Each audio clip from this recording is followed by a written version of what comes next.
The fine folks at both Arkane Studios have made a living off of a breadwinning formula, turning games into interactive art houses. Every corner of their world is drenched in as much detail as a computer-generated 3D space can handle. Games that offer you the choice between cheeky resolution while also making sure their more general combat experiences are top-notch and smooth. You can sneak through treacherous dungeons, leaving little to no trace of your existence in the world, or you can cut everything that stands between you and your objective marker down. The entire Dishonored series is a masterclass attempt at these design philosophies, and for that matter, so are their other two immersive sim-style games, Arx Fatalis and Prey, although that's a conversation best saved for another day. But what about the other games in Arkane's repertoire? From the tight cliffs and slippery ledges of Ashan and Dark Messiah to the shaky foundation of Redfall, Massachusetts, Arkane still has more to show past their open-ended objective design. Arkane has taken a crack at different types of games before, so before we take a crack at Arkane's best work, why don't we take a look at their less fondly remembered work and see what stuck and what needed the most work? Despite Arkane's first game, Arx Fatalis, gaining favorable critical reception, the game was stricken with the inevitable ImSim curse. If it wasn't Deus Ex, it wasn't going to sell at all. Arkane's games were a hard sell, especially with a hard-to-market gameplay loop and unconventional game world. You couldn't just sell Arx Fatalis on one thing when every little thing is connected meaningfully. You could string together a vertical slice of its best moments, but then you'd be spoiling the surprise of the game.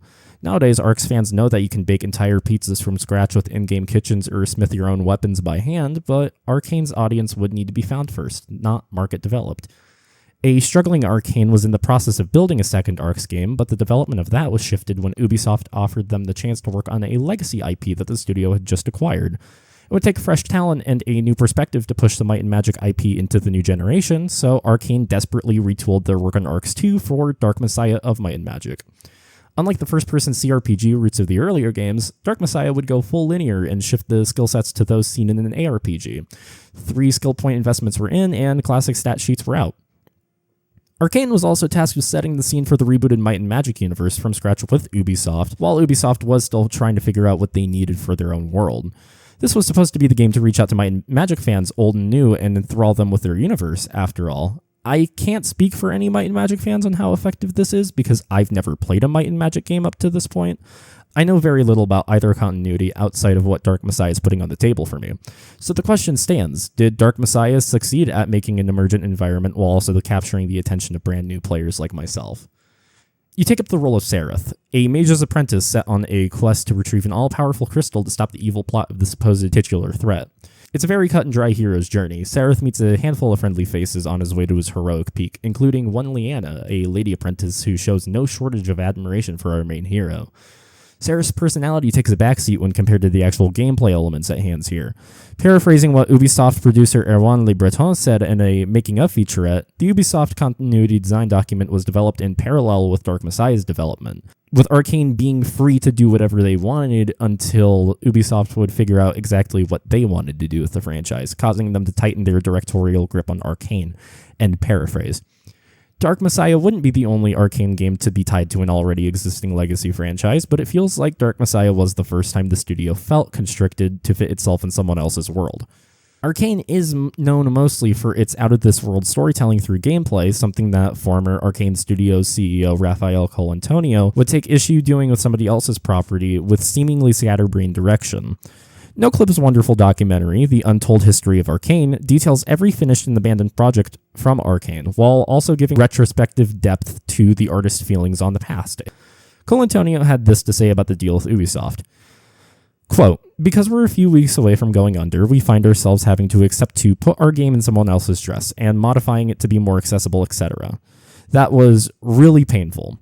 Outside of the wonderful art design, still helmed by studio veteran Sébastien Mitton, Dark Messiah's gameplay loop seems almost uninterested in helping tell a story set in the Might and Magic world. Instead, that part would be seemingly shipped off to Ubisoft in-house, with Tom Clancy writer Richard Dansky taking over script writing duties. The jump from Arx Fatalis' rather generic story but cautious world building to something straight out of a teenager's power fantasy is apparent and distracting. Dansky wrote 3 of my least favorite Splinter Cell stories, Double Agent, Conviction, and Blacklist, games that sacrifice the tight tongue-in-cheek bond between narrative and gameplay to create something more palpable for the trends of the 7th generation military shooter. Conviction was the worst offense. It traded out Sam Fisher's fantastic wit one-liners to torture QTEs and chest-high cover in Iraqi school buildings. To say that Dansky and Ubisoft's general immaturity affected this game's artistic vision would be an understatement. I tried so hard to understand why the world of Ashan wasn't gripping me as much as it could. For all of it, the plot's faults, the world actively being built is interesting.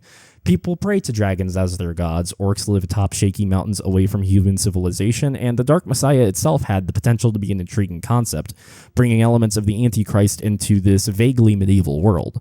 The conclusion that I have come to is that constantly, the game treats its lore and its world like a joke. The plot of the story can be genuinely summarized as, which one of these foxy ladies do you want to bang? Ubisoft takes already established video game tropes, and instead of doing something unique with them, they just play it straight without understanding what makes those tropes so fun and interesting. After every single corner turn, a new trope is discovered and not done playfully at all. Take Liana, for example. She's a play on Alex from Half-Life 2, the lady companion that will praise you whenever you get something done right. Except Alex was way more than that. Alex had character traits beyond that. She was jokey. She played coy with her feelings towards Freeman after her entire journey with him. She was dynamic in ways that linear games never really reached for. It almost felt like it was her journey whenever she was on screen. Liana's dialogue constantly boils down to, "Oh, Sareth, aren't you the best? Now go do this for me while I sit here and wait for the plot to put me in distress." Liana is just not interesting in the slightest to me. That leaves us with Xana, a very obvious stand-in for Halo's Cortana, a sexy naked lady that stays in the main character's head for the duration of the game. She comes so frustratingly close to being a fun parody of Cortana. Some of her lines are hilariously bitchy and cunty. When Liana doesn't stop gushing about Sareth's deeds, Xana is always there to comment on how nauseous it's making her and to wake her when she isn't around. Xana plants visions of hatred and jealousy in Sareth's brain, delivering him closer to her goals. After all, it's revealed halfway through the game that Sareth is the true Dark Messiah, not Aranthir as we once thought. Xana could have been an interesting reinterpretation of Cortana's role in Halo, but it's played straight, simply for immature titillation. I have no problem with a character like Xana in theory. In fact, I quite like it when my neurons flare when presented with a fine-ass video game character. But to position her manipulation as just another reward is sort of slimy. The game presents Xana in the beginning as forcing herself onto Sareth while his master Fenrig sits there and watches the unclothed succubus take advantage of his body. "She may even teach you a few other things," he says, fully understanding the power Xana is going to have over Sareth in a moment. Is it too strong for me to say that the video game isn't caring about male abuse and uses it as a reward in the long run? Possibly. But it still sticks out as odd in my mind, definitely sticks out as a lack of desire to make the game's narrative any more than just boobies and ghouls and magic. The rest of the story is quite unengaging that I didn't realize that there were 6 endings given to the player determined by what girl Sareth bags and what he chooses to do with his Dark Messiah heritage. I just rushed the ending where Xana remained in my head as a purged dear old dad. If the game wasn't going to care about moral choice, then why should I, honestly? That leaves us with the core gameplay itself. Dark Messiah has the advantage of being one of the only Arkane ImSim adjacent projects that doesn't care about morals at all. Letting people wreak havoc with little to no consequence is something that people have already been begging Arkane to do since Dishonored. Little did they know that it's already been explored before. Dark Messiah is as ImSim adjacent as Bioshock was, doing for Arx what Bioshock did for System Shock, taking a wide, expansive environment and condensing it down to a smaller, linear set for more people to attach to. After all, if Arkane didn't sell this game, then there would be no more Arkane at all. Dark Messiah is Arkane's most linear project yet, a sudden shift from the more open-ended, labyrinthian design of Arx Fatalis. A conscious decision made by Arkane and supported by Ubisoft was to model the game's campaign after Half-Life 2, even going so far as to ask Valve to use their engine for this game instead of using the in-house engine they were already building. Snappy linear levels combined with a deep attention to the detail around them while also making sure that Arkane's magic rang true in every corner. On-the-fly thinking is as encouraged as a quick pop from cover would be in a different video game. Say that there is a fire pit in the middle of the arena. You can lure an enemy over there and just kick them into it, causing them to die almost instantly rather than going through with a longer sword fight. That is the thing that people remember this game the most for, the kick, and I can't fault them. It's the universal constant in most combat encounters. You see some spikes, kick an enemy into them. If you're fighting on a flight of stairs or next to a ledge, kick the enemy. The standard tutorial even teaches players how to send an enemy flying before giving them a prompt to attack with their sword. The kick remains satisfying and consistently useful, something that couldn't be balanced with skill points. The rest of the combat can be interesting. Magic powers can be used for trickery and mischief in the same way that Dishonored's powers can be. In the no-clip interview I mentioned earlier, senior level designer Anthony Husso described a fun little bug that managed to become a core design loop of Dark Messiah. Quote, "One of my most clear memories was I heard this insane laughter begin and I couldn't figure out what was going on. That was the moment they realized that there was this bug where the orcs would run and they'd hit this patch of ice. And they'd go flying off the cliffs. Everybody was hooting about it, and of course that's what we do at Arkane. We turned it into a feature."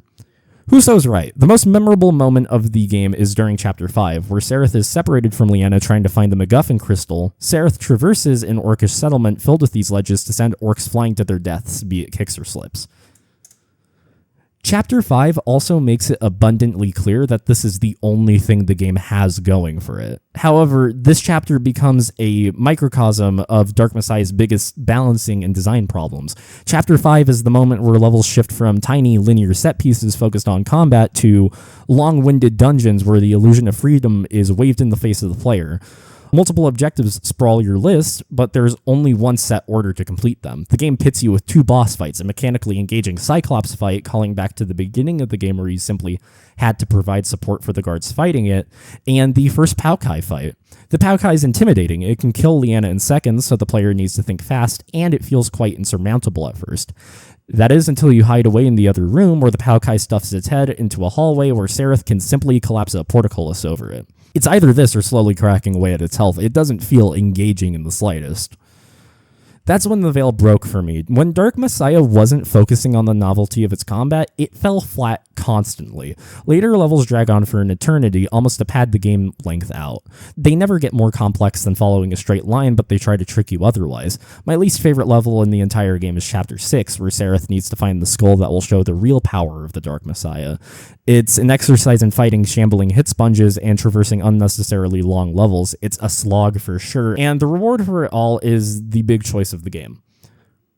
Once Sereth draws out the power of the Dark Messiah, he gains the ability to go into a sort of reverse devil trigger. He gets faster and stronger, but at the cost of his health draining. He can get more health by killing an enemy though, which means that as long as you're playing aggressively, you should never be worried.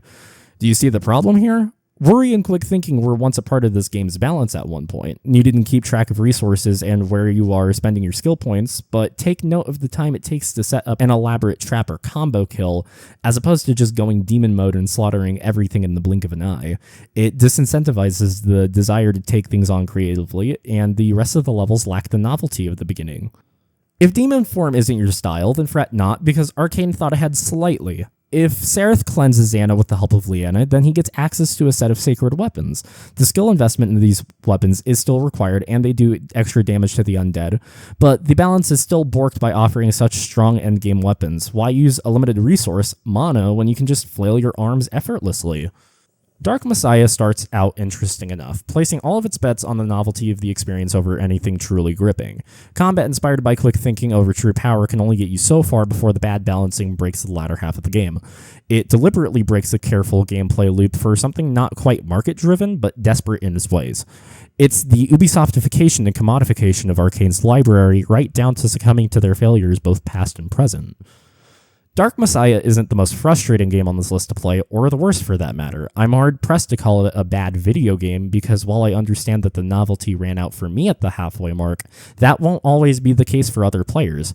However, it was the most frustrating for me to write about, because this game provides so little to care about outside of its history and its influence. I'm glad it exists, because it was able to get Arkane somewhat back on its own feet before, sadly, more corporate meddling would continue to fuck over the studio. It relies heavily on novelty over actual gameplay refinement. The complete shift in design philosophies in the second half of the game had me wishing that the game was only 5 chapters long.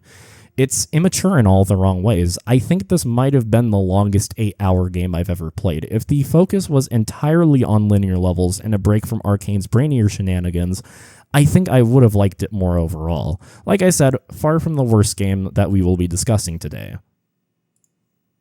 While I'm not well-versed in the world of Might and Magic, the next universe we will talk about is something that I am more than invested in. I love id Software's output through and through, but the best thing they've done to their legacy franchise Wolfenstein was pass the torch down through the years while they focus primarily on turning Doom into the best that it could possibly be. Grey Matter Studios interpreted Wolfenstein as a country-hopping epic that spanned some of the earliest real-feel environments with Return to Castle Wolfenstein. Raven Software would then build off of that storyline, implementing gameplay mechanics established with the Call of Duty series and continuing series protagonist BJ Blazkowicz's fight against Wilhelmstrasse, in between the land of the dead and the land of the living. My favorite output of the series, and my favorite Bethesda series barring Dishonored, is the Machine Games Alt History Saga, consisting of the New Order, its standalone expansion The Old Blood, and even the New Colossus. The Alt History Saga has its gameplay hangups despite my shining praise for the series. It's still a classic shooter that uses hit-scan enemies as a crutch for real difficulty, despite how clean and crunchy the combat itself feels. Levels tend to be on the shorter side of time spent shooting things, but it's more than made up for with the impeccable storytelling and some of the most jam-packed detail I have seen in linear level design since Half-Life 2, fully thanks in part to Viktor Antonov lending his hand with the first game. Where Machine Games Wolfenstein's entries shine is how the gameplay ties tight around the story. Wolfenstein is pure pulp fiction. It uses the medium of video games to send you into meat grinders and firing squads to show how harrowing and insurmountable the war machine can be, while also holding hope for the people silenced by fascism, showing that there's always room for the brave to stand up for the marginalized, and those marginalized also have the capacity to be brave. So what would happen if two masters of craft at Bethesda were to come together in a collaborative effort to create a Wolfenstein game based on player creativity and open, detailed level design, while also walking the tightrope of telling a story about the efforts of standing up for your fellow man while also not being afraid to leap to the absurd? Well, I don't know. Instead, we got Wolfenstein Youngblood. It's hard to gauge exactly what Arkane did in the development of Youngblood. I thought the skill tree idea was something borrowed from the Leon Studios' time with Dark Messiah. They are almost the same, but no, that was mainly designed by Machine Head's studio lead. No one at Arkane did any press coverage for this game whatsoever. Not studio lead Dinga Bakaba, not even art director Sebastian Mitton. Bakaba's absence in the press seems a little bit worrying for me, as typically that man is always excited to talk about his projects. His excitement is insanely contagious. Arkane Leon is listed in the credits with contributions greater than just level design, so I'm going to assume that this was a complete collaborative effort on the part of both studios, not just one studio designing one thing, saying their job is done, and then abandoning the project. How do I even start with Wolfenstein Youngblood? The game itself never feels like it starts, holding this air of repetition throughout the entire game. The base of the game is so repetitive that if you blink once, you will come to find that you and your partner, God bless whoever's soul decides to play this with you, have cleared out 5 identical missions in 2 different areas. Machine Games touts this as their biggest gameplay experience yet, but it took me less time to beat this game than it did any main entry in the series barring Wolf 3D and Wolf 2009. Let's start there. The Machine Games Alt History Saga has a knack for retrofitting older series material into their new formula. The Old Blood was a retelling of Return to Castle Wolfenstein through and through. The same characters from both games show up, and the main villain of the game gets gored by an ancient German beast of a man. And the focus of the story is around the countryside of Germany rather than just focusing on the titular Castle Wolfenstein. Youngblood would bite so much from Raven's attempt at revitalizing the series, an urbanized attempt at flooding captured streets with resistant action with a superpower twist, something the franchise sees very little of normally. One big difference between Wolfenstein 2009 and Youngblood is the context in which the hub worlds were used. Wolfenstein 2009 took place in the city of Eisenstadt, had 2 big hubs, Midtown and Downtown, and both were used as breaks in between the linear action, allowing for players to buy optional upgrades and scrounge around for intel and ancient tombs. No 2 visits to Eisenstadt ever felt the same. Nazis would set up ambushes as you loaded between zones, and depending on how bad the fighting is, you can sneak up behind enemies and pop a few before they can even notice you're there, in true Wolfenstein fashion. Despite how very Eisenstadt can feel sometimes, the town itself does feel uninteresting. It's only a hub for collectibles and a place to pick up side missions. There's only one side mission that actually takes place in the open world itself, and it's the most boring one. It feels as if Raven only wanted to work on linear levels. That does seem to be the truth. According to Raven game designer Manveer Air in the comment section of Civi 11's The Wolf That Time Forgot video, quote, "If you knew the stuff that we didn't ship, your mind would be blown. Like, at the beginning of the project, everything was open world. It was sure that old school linear levels were dead and wanted the entire game to be like GTA. It was awful. The tiny hub section we shipped was a remnant from that, and we pushed for linear levels for the last 2 years of the dev cycle to unfuck the game." End quote. The real meat and bones of Wolfenstein 2009 were its linear levels, but that was due to error in the team's tightening of scope against id and Activision's wishes. I may have given the wrong impression about this game in my last video. While Wolfenstein 2009 does stray away from the classic design of the series, it's still a good game in its own right. The entire series is like that, but history has a way of repeating itself in the weirdest ways possible. The other bit of context for the hub worlds is the co-op focus. You aren't stepping into the ironclad shoes of Terror Billy anymore, you're taking control of his daughters Jessie and Zofia as they run around Paris looking for their lost father against their family's wishes.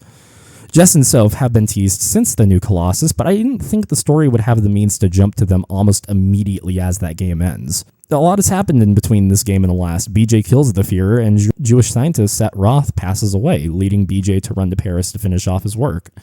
It's a lot of spoiling for a series that otherwise really wants you to care about the legacy of all of its characters, but a time skip was necessary to build the only two characters fit to lead the resistance after Billy Boy couldn't. Was it worth it? I didn't think I'd be getting this negative this early in my YouTube career. Absolutely not. Wolfenstein Youngblood isn't the marriage of Arkane and Machine games that I wanted it to be. It's unlike anything I've ever played. It's supplemental material for a game nobody knows the existence of, let alone if it's being developed anymore. It's a fast-paced co-op shooter more focused on clearing objectives on a map than it is letting the player explore and investigate at their own pace. It has Wolfenstein's cathartic gunplay, but it's hidden behind bullet sponges, damage numbers, and Borderlands weapon theory. What gun did you upgrade? It was my shotgun. I put a new stock on it and upgraded my damage. It's like, yeah, that's Borderlands part building in a nutshell. Oh my god, this is an ugly fucking thing. Oh my god. Okay. Woo. I get it, like, that's also something that Borderlands does. Putting a flashlight on my gun increases its damage! Based! I mean, Maybe it's the flashlight of pain, Piper. Have you ever thought about that? I don't think so. It's a hodgepodge of ideas mushed together into something that just doesn't engage the player properly. According to GameSpot's interview with executive producer Jörg Gustafsson reveals to interviewer Alessandro Filari, quote, "We talked with the guys over at Arkane and we decided to do something together. It was a collaboration for the game, but to also have learned from each other and gained more experience as developers.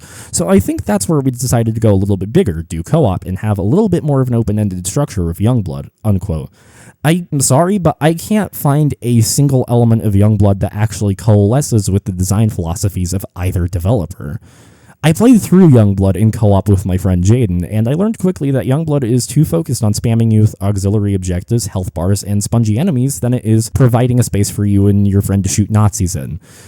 Did you beat one side mission? Oh good, here's a car bomb for you to plant. Did you plant that car bomb? Well, here you go. A commander is looping around the city block. Can you kill him for us? Before you can even get a second to breathe, your radio will start going off about different Destiny-style patrols and events you can partake in, rather than letting you naturally find areas on your own naturally. You know, with like how games with Arkane's level design should do. It isn't like the levels here are anything interesting at most points. There's a fastest and safest route through each objective, and with the new superpowered double jump, there's just no reason to take your time to find shortcuts when you can just tear through a building. Stealth is also gutted. Stealth was used in the alt history Saga to give players a break in between gunfights that they otherwise botched, allowing them to recoup their losses. With Youngblood's more frenetic design, there's never a moment to stop or even desire using stealth. It's a shame, really. The environments themselves are packed with detail that you would expect from an Arkane affair. The base of operations for the Resistance, the Paris Catacombs, is my favorite base in the entire series. Its dreary underground calls back to the Kreisau Circle base in the New Order, alongside being easier to navigate than the second game's Eva's Hammer. These environments were not designed with the fast-paced blitz and scatterbrained direction of Youngblood's objectives. One thing I will never get over is the desire to place auxiliary notes around a play space in which most people are already talking over the cutscenes. We aren't playing slow, and you sure as shit don't want us to play slow as it is. When not being spammed by patrols, you're given two types of missions, main and submissions. 3 points in the game can be separated into acts. The introduction to the hub world, which takes you from level 0 to 20, taking down the 3 Brooder bases in the middle act, sitting in the level 20 to 30 range. Finally, the girls can storm General Lorthar's X-Lab and find their dear old dad. There's little tangible story here connecting the first 2 acts, as it acts like a training arc for the 2 sisters. Yeah, I'll say it again, you have to do an anime-ass filler training arc to even progress with the game. The only thing connecting the first 2 acts is that some missions offer you and your friend optional entrances to the Brother bases. At some point during the training arc, Jaden decided it was enough for him, which I can't blame him at all, so I was left to my own devices, testing out what would change between the solo and co-op experience. I came out of this game with the opposite opinion most people have, and it is that I cannot fucking stand playing this game in co-op whatsoever. Imagine having to keep up with someone as disengaged as you are while juggling every objective by yourself because the quest log UI is somehow more broken and vague than a game from 2009. It's beyond overstimulating as a social experience, but by yourself it becomes much more manageable and enemies become, thankfully, less spongy. Creating an engaging co-op experience was the highest priority for both studios. In an interview with GameBeat's Dean Takahashi, Takahashi asks Gustafsson how impactful the co-op would be if the given co-op mechanics were just more than holding action on a box together. Gustafsson replies with, "That's more for gating purposes, but to make sure we have the proper combat spawns and so on. But we tried to work with the sisters' personalities as much as possible. This is co-op in the sense that our goal is to make sure you can have fun playing it together while you're in combat. We haven't put an effort into having too many different specialties for them. It's a lot more like Halo co-op than Destiny co-op, if that makes sense. Halo is an interesting thing to compare Youngblood to, after all. I don't exactly remember Halo pestering me with pop-ups and side activities to distract me from what I'm doing. No, that was strictly a more Destiny affair. Holding the action button down at certain points of interest is not the heaviest the game gets into cooperative play. Pressing the action button activates a pep talk between the 2 girls. The first 2 pep talks that are unlocked restore 50 health and armor respectively. The peps could have been interesting, but it isn't repetitious voice lines and hand motions that fuck with me the most, believe it or not. I know I can only take a limited amount of "fuck yes, Jess, you're slaying it" before I wish for somebody to break into my house and slay me, but I find the act of actively paying for gameplay modifiers to be an insult to the core experience itself. One of the most useful perks in the game, the ability to full charge your armor, can be unlocked instantly through the deluxe edition of the game, which these days either sells for 10 USD or, if you're lucky, goes on sale for about $2.50 USD. While cooperative action seems to be Machine Games and Arkane's reasons for developing this game, a reason I'm still having trouble finding a tangible answer to, Bethesda's reason for publishing this was obvious: to use the Wolfenstein IP to funnel more cash into the live service chase. Youngblood isn't exactly a live service game, yet it has an open ending, suggesting that there would be more endgame content provided the game succeeded. But, as we know now, the content ends the moment you beat General Lothar. Bethesda jumped the gun here and allowed for people to buy gameplay-altering perks to try to trap people into a feedback loop that wouldn't respect their time or money at all. I don't know why they tried to spring this on Wolfenstein of all games. Most classic shooter fans get up in arms about this stuff, and rightfully so. The feedback loop of the game is intensely overstimulating to distract you from its shortcomings. The enemies were designed to be bullet sponges to numb the frustration that Wolfenstein, for a small bit of time, would be used as Bethesda's passionless cash cow. But hey, at least you can buy a robot dance for $10. If there's a shining light in this damp sewer, it would be the Brooder stations. They are the best part of this game, hands down. Opting for interesting infiltration choice and then funneling itself into a linear Destiny-style strike with no respawns at all if you wipe. Again, history repeats itself in the weirdest ways. The more linear levels of the expansive hub-based game are the highlights. I completed these all by myself, and they aren't any more challenging than the base game, but having compelling enemy placement and well-hidden secrets for once in this game provided me with a short-lived reason to keep pushing on. The Brooder stations are typically multiple stories of combat with small puzzles in the middle to rip an experimental weapon free from their respective labs. The Diesel Kraftwerk and the Laser Kraftwerk from the other game's return, one being a sticky launcher with the option of direct or delayed detonation, and the other is a powerful laser gun. The Electro Kraftwerk harkens back to the Tesla guns of Return to Castle Wolfenstein and Wolf 09, starting a chain lightning between any enemies in your line of sight. The end of the levels have you facing the Brooder Uberguard, and for as bad as this game is for the most part, I will say that I enjoyed these fights more than Arkane or Machine Games bosses in general. The arenas are all varied, with one Uberguard requiring you to play the floor is hot laser grid. The game almost, and I mean almost, got a bit of a smile out of me, and then it has to remind you that it is still telling a story. Okay, I can't go any further into this without gushing about the storytelling of the modern mainline Wolfenstein games. I get that the new Colossus wasn't everybody's cup of tea, but I will admit it spoke to me for reasons that I will explain in a bit. The old Wolfenstein games had this sort of pulpy feel to them. They expect you to know why Nazis are bad courtesy of your history books, and why BJ's the baddest motherfucker in the castle, ready to break out of any situation that, admittedly, he'd get himself stuck into. They were played very unserious, but also at the same time thoughtless and mindless. Wolfenstein 2009 would also come out a year after Call of Duty World at War, a game where you tear through Nazis, alive and living dead, in a similar fashion to classic Wolfenstein. Thoughtless and somehow even more mindless, most of World at War is constant carnage between two opposing factions in two completely different war theaters. The ethics of war and humanity aren't discussed in this game because it's simply you and your gun, or sometimes it's you and the plane turret you're in while blasting heavy metal.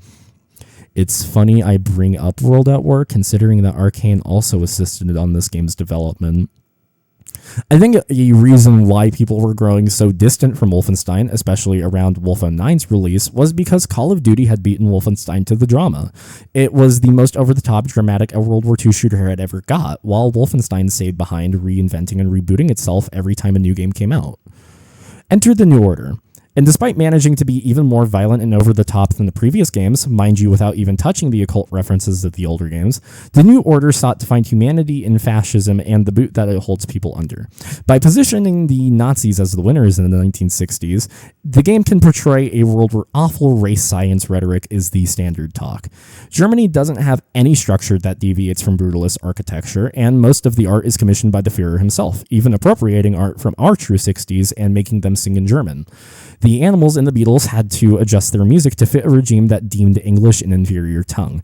England has no culture, America has no culture, and Germany has no culture because under hate there is no room for growth. The New Order would be completely dour if it wasn't for its pulpy tone. You have to choose which one of your friends will get disemboweled by the main villain, a man whose existence has been haunting and will continue to haunt you and BJ for a long, long time. BJ has to go to a concentration camp to rescue the aforementioned Set Roth, a member of a secret society whose tech had been stolen from them to further the Reich's war machine. BJ loses a lot of people, but through his sheer grit, tenacity, and a desire to finally rest after such a long life, he breaks through, smashes the Iron Curtain, and almost dies. He was a man ready to die for his country, but at the end of the New Order, he ends up almost dying for something greater, the personal freedoms of the marginalized and stepped on. BJ meets quite a few minority voices on his warpath. Caroline was a character introduced in Wolf 2009, but reappropriated to be less of a damsel in distress, but still damaged from her fatal injuries suffered from her time fighting.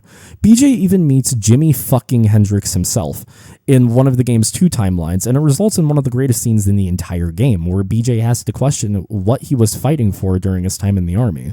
While men like Jay were being discriminated against at home, BJ was out there fighting for an America that he wanted to exist but simply never did. The New Order sets up all of BJ's hangups, but it wouldn't be until the second game that he would, 1, become one of my top 10 favorite characters in gaming, and 2, where he would have time to solve them in the middle of fighting a regime. The new Colossus isn't afraid to show us the discrimination that BJ and his mother faced from his insecure father, Rip, as a Slavic Jew growing up. A storyline that greatly speaks to me and will probably speak to some of my family members. I don't practice Judaism myself. I'm more of an agnostic. If there's a big menorah in the sky waiting for me, then so be it. Even then, I'm mostly Anglo-white, but I have tons of family who did live the same life of BJ growing up. It didn't matter to anybody back in his time. Even if you have the 1/4 ratio of Slav I have, you were seen as deplorable in race science. I feel for BJ, as I understand what it means to be pushed around because you're undesirable. BJ's strength seemed like it was waning away from a straight-up jingoism and for a more complex feeling of his inner morals and the way that the people around him were affecting him. Take the Black Panther revolutionary Grace Walker.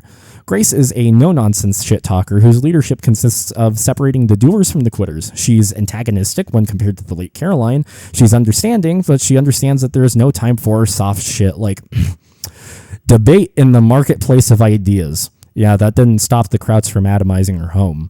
To make sure that BJ is up to snuff, she has to challenge his beliefs and get him riled up. I mean, if he can't take shit from a woman, then what right does he have to lead a charge?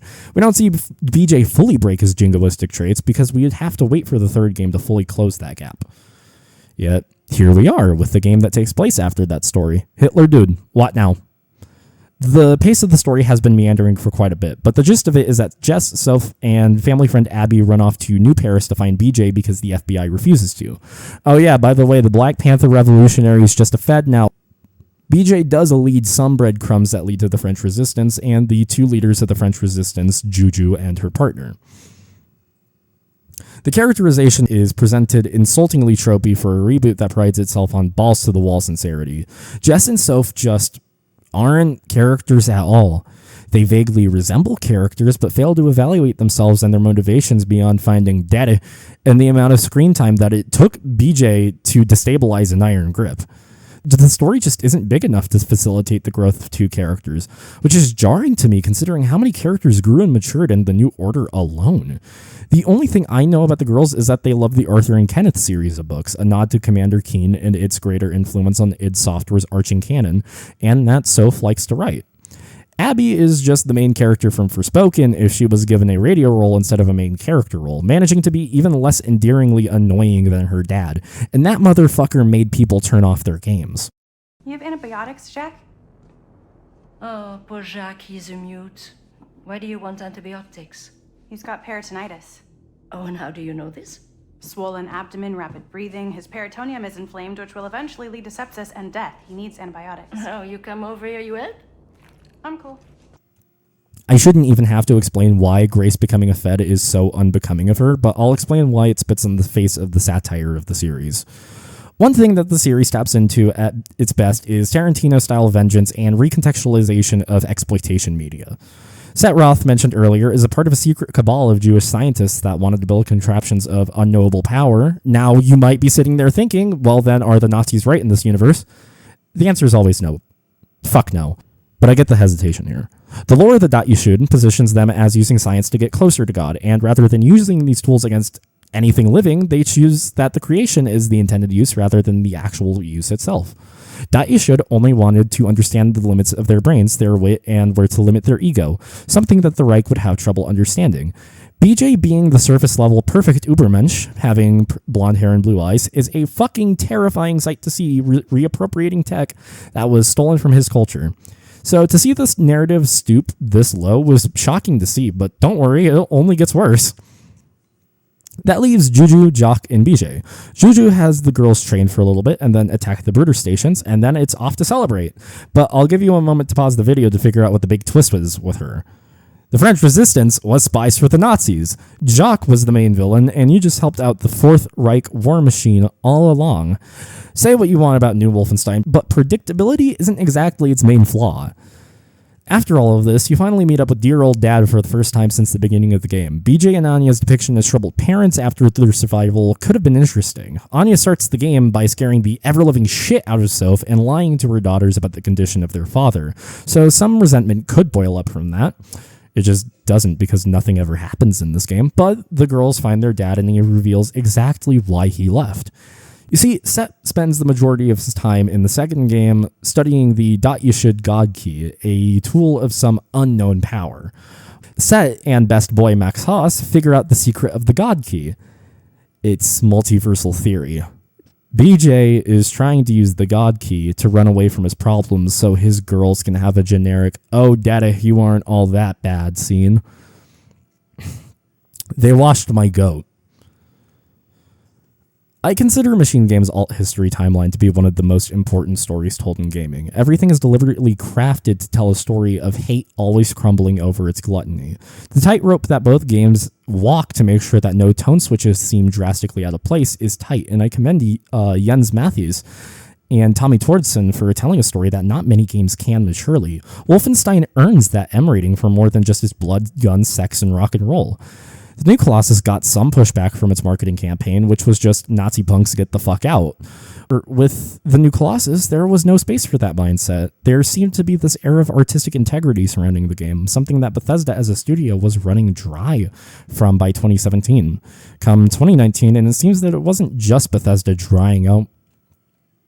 General Lothar is a downgrade in villainy in terms of the franchise's past rogues galleries. We've watched race science, abuse, and so much hatred spewed BJ's way. And what do we get at the end of it all? a mustache twirler. Without irony, he shouts at the top of his lungs, "I am the true son of Adolf Hitler." Although that always seemed like it was according to plan, according to your Gustafsson. In that same GameSpot article, he has to say this about the state of Wolfenstein's political statements. We have this Wolfenstein timeline, the lore of it, and we want to stick to that as much as possible, even though I agree that it becomes more political in many ways due to real life. We never set out to make a political statement in any way. I get this question a lot, and I read some comments after an interview, though one comment I saw in a feed was, why can't you just say that you hate white people? For me, we have to also understand and accept that there are people that will react like that. We continue to see these types of comments, but for me, there's no logic to them in any way. So it's a hard question, even though I've answered it so many times. I still don't know exactly what to say, but we want to make an entertaining game, and we want to tell a story about fighting absolute evil, and that evil is represented by the Hitler regime and the Nazis. That's where we are, basically. End quote. I'm speechless, honestly. Can Gustafsson be this out of touch with his own art? So that care that went into making sure that almost every member of the Kreisau Circle got their fire from the fact that they wouldn't be allowed to live in the real world just wasn't trying to say anything? What about one of the most harrowing depictions of child abuse I've ever seen in media because I actively had to play it, while listening to a man burst into my ears whining about how it is up to us to straighten out the queer? That wasn't a statement? Because if I didn't know any better, I'd start thinking Gustafsson is revising the history and lore of machine games as art, and is throwing his team under the bus to try to appeal to people who wouldn't for a second care about his team's depictions of their beliefs anyways, surface level or not. That leaves us with the true answer for what Arkane was tasked with doing for their publisher, providing a market-driven, tried-and-true game as a service without being given the tools, the time, or morale to even make it true. Wolfenstein Youngblood might be genuinely terrible, a stand on the franchise's name, and thanks to Machine Games spoiling their plans to make Wolfenstein a strictly wimpy affair, I have no desire to return to this series at all, but at least you can buy a robot dance in-game. I don't think Youngblood's a worse game than Redfall technically, but it's one of the most gutless pieces of art I've ever played. It seems like Machine Games has no interest in returning to Wolfenstein anytime soon, with them finding success within the Indiana Jones series. And Arkane Lyon has their hands tied making a video game based on Marvel's Blade. I want to believe that a game starring my favorite anti-hero made by my favorite devs could be good, but after all this time, I'm going to remain a skeptic. Arkane Austin, however, would not find themselves in a good state whatsoever with what they were cooking up in the middle of all of this.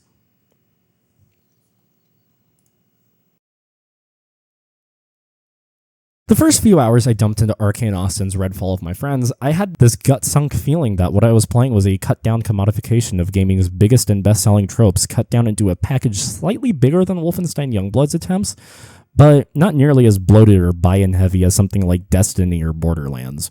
The arcane magic diluted down to marketing buzzword rather than a design philosophy. Whereas Youngblood would take me 5 hours in one sitting, my Redfall playthrough would have to accommodate for short bursts and sessions to concede with the schedules of 4 different people.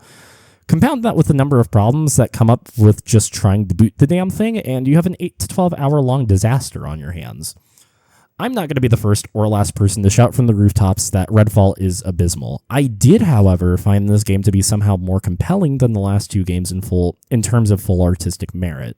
While Dark Messiah and I guess Youngblood are better games overall, Redfall fills me with a sense of curiosity that I normally only save for good games.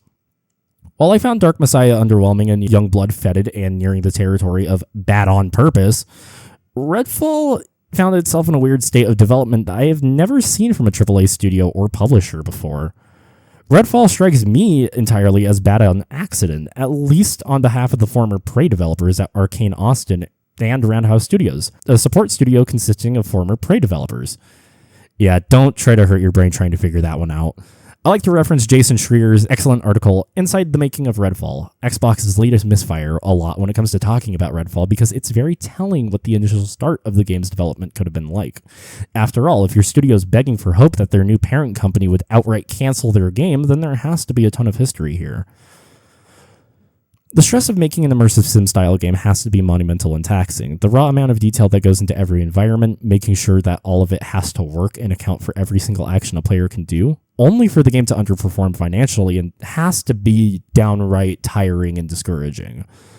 I can see why studio heads Harvey Smith and Ricardo Bear would want to move in a direction that can facilitate the rapid change of a market that was going to leave them behind. After all, Cole Antonio just left, assumedly sending them in a sort of directionless spiral. What was Redfall going to be according to Smith and Bear, though? We'll put a quote from a respective interview of the two, with Dane Takahashi of GameBeat interviewing Bear and Josh Smith of Games Radar interviewing Harvey Smith. Bear's thoughts on the game reaching the fateful release date of May 1st were, quote, "Oh my god, the team has overcome so many obstacles and adversities just to get here. The rest of the world was put through the same things basically with COVID and working from home. A lot of our studio, not everybody, but a lot, is in Texas, and we had that winter where everything froze for about 2 months. We've had a lot of uphill battles to get this game out, which is why we're excited to finally get it done." End quote. Smith states in his interview, quote, "Redfall sometimes feels like what you would get if you blended the Arkane creative values of Far Cry 2 or Stalker. That's the thing where we've wanted to do for a long time. You may start a mission at high noon and get distracted along the way. By the time you reach the objective, it may be nighttime with different enemy spawns. Every slight difference pushes you, naturally, to take a different approach." End quote. Taking them for both of their word at the moment, COVID did have an impact on Arkane Austin's already tumultuous development on the game, with the frustration of the outbreak and lockdown sort of approached tongue-in-cheek with littering hoarding holes with unused toiletries. Biting from such titles name-dropped could have been interesting, seeing as how the mainstream approach to Far Cry has now been to just adapt the best of FC3 and FC5 and sort of ignore the minutia, while Stalker at the time hadn't had an entry in so long. To introduce these sort of mechanics and ideas to the current generation of consoles would have been downright interesting, especially with having the ability to take up those vacant spots those franchises left. But that wasn't the type of game Redfall ended up being at all, was it? The Redfall 3 friends and I played together is an unpolished mess of ideas hand-waved vaguely in the direction of other more popular games. I'll quote this from the Schreier article mentioned earlier. Quote, "Developers under Smith and Bear said that the two leads were outwardly excited, but as the project progressed, they failed to provide clear direction. Staff members said that over time, they grew frustrated with management's frequently shifting references to other games, such as Far Cry and Borderlands, which left each department with varying ideas of what exactly they were making. Throughout the development, the fundamental tension between single-player and multiplayer design remained unresolved." End quote. It should go without saying that this game's direction at best is deeply flawed and misguided, and at worst, absolutely non-existent. Either way, the lack of direction and care shows itself right off the bat with how the game is presented. Redfall strikes exactly one image of wonder in a player's heart with waves, frozen in time, attempting to crash over a beached boat. The shape of the wave perfectly aligns with the dying sun in the center of the curl. After this, it's a mix and match of locales a player has seen in other horror games or bland suburbia. Redfall's suburbia on its first island is supposed to be crappy on purpose. It's a tourist trap town meant to attract as much money as possible, but when I'm comparing the irony of that message alongside the disappointing release of such an otherwise well-regarded company, it loses all of its bite. Speaking of bite, most of a player's time in Redfall will be spent fighting bloodsuckers or cultists of not much variety. In terms of normal human enemies, you have a roster so Ubisoft generic that I was genuinely surprised that there wasn't just a juggernaut-style enemy to eat up all of my bullets. Gunplay itself is insanely stiff, not nearly as smooth compared to Arkane's other output, and due to this, vampires are almost a nightmare to deal with. They move like the dogs from Wolfenstein 3D and have long hurt boxes. I could swear on multiple occasions that an attack didn't hit me, only for half of my health to just leave my body.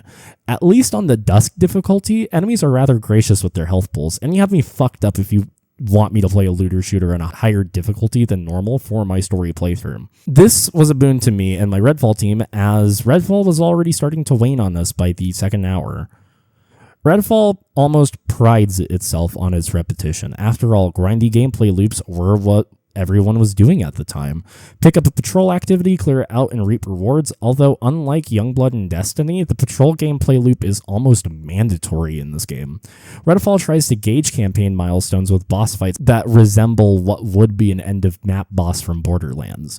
To kill these vampire gods, you and your friends need to clear out 2 neighborhoods and kill the vampire underbosses that rule that territory. The gameplay loop goes like this. Find a safe house, select the neighborhood mission with your friends, complete an activity, these tend to range from defending an area to storming an enemy camp, fast travel back to the safe house, pick up the underboss mission, kill the underboss, and rinse and repeat for about 4 to 6 hours. You need to clear about 6 of the game's 13 safe houses to gain the amount of underboss skulls needed to beat the game, meaning that you will have to engage with this monotonous gameplay loop for the majority of your time spent. You aren't urged to go look for these areas yourself, you're just given an exact marker on majority of your objectives. I'd be lying if I said that this wasn't a problem with Arkane Games' post-Dark Messiah, though. Dishonored relied on quest markers to a fault, something that Prey would try to avoid. The difference between Dishonored and Redfall is that typically, in Dishonored, one would have to find a clue to even be able to get the full picture of what they needed to do. Dishonored was guided, but never scared to let you trail off the beaten path. Unlike Redfall, which leaves me with the question, why is this game open world in the first place? Unfortunately, the problems don't stop there. Redfall feels like all of Arkane's worst tropes rolled into one package without any of the things that made them great at all. The AI is absolutely garbage, with not a single interesting combat mechanic in sight to hide their shortcomings. Every gunfight plays the same, with cultists and mercenaries standing out in the open waiting for you to kill them, or vampires rushing you as you and your teammates annihilate them or whittle their health down together, depending on the vamp. The writing in this game is about as unengaging and on the nose as Dishonored 2 was. I swear to God that every character was about 2 steps away from saying something like, "I can blow vampires up with my gun, y'all." Repulsive. If you can even hear it over the constant chatter of your friends and the disassociative noise filling your brain from just playing the game. It's worse with the multiplayer systems in place. Playing close together allegedly builds up a trust meter that gives characters access to more voice lines and buffs. I say allegedly because this meter built up not just when I would play away from my team, but even when I was being an active detriment to them, blowing them up with barrels and transformers. I'd pick a friend or two up after depleting their health bar, and the UI would glow with trust strengthened pop-ups all across our health bars. I don't know much about these characters because there is just no getting to know them unless your team is genuinely engaged with the lore and the reason for being here. All I know is that sometimes I would hear Yuri Lowenthal speak edgy in a southern drawl to his bird. Did you know that the bird was played by Joe from Blue's Clues? Bet you didn't know that.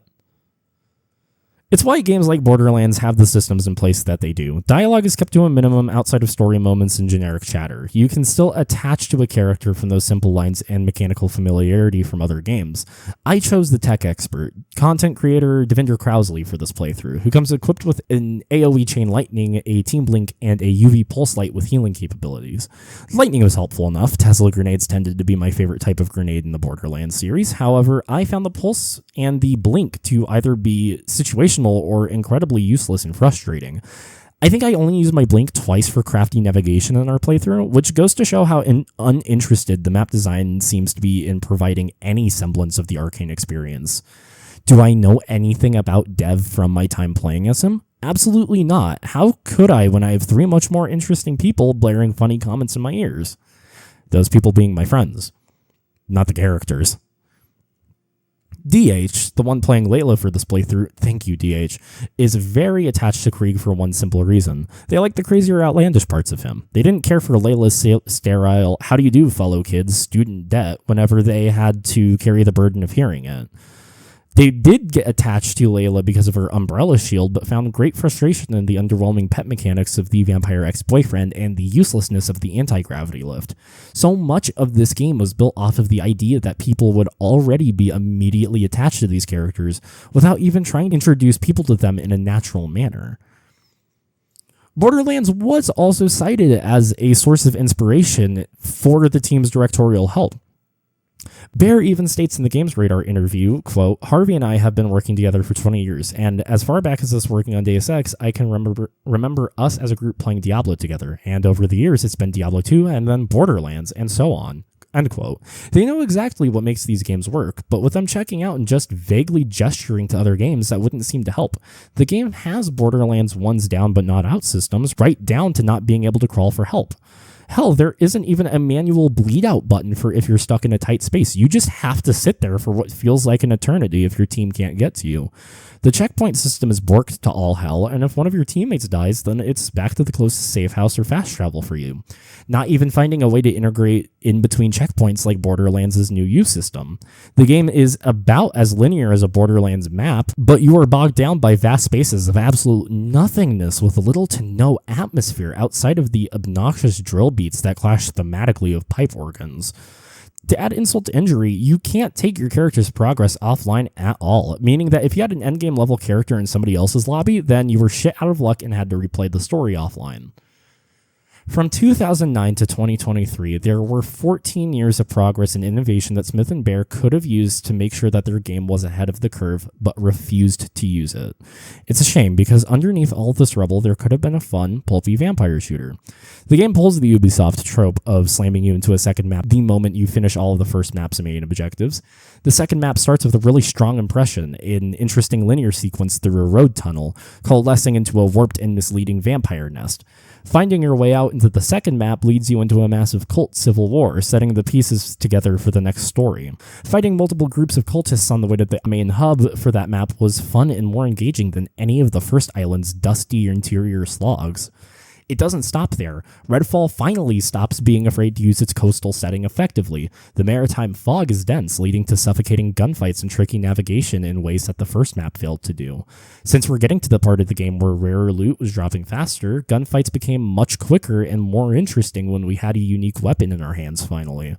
It was halfway to being playable, but it is still Redfall.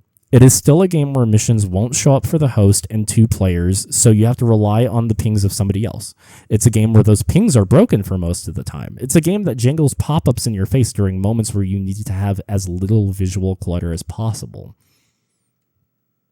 One of the wimpiest mechanics that this game has to offer is its persistent enemy type.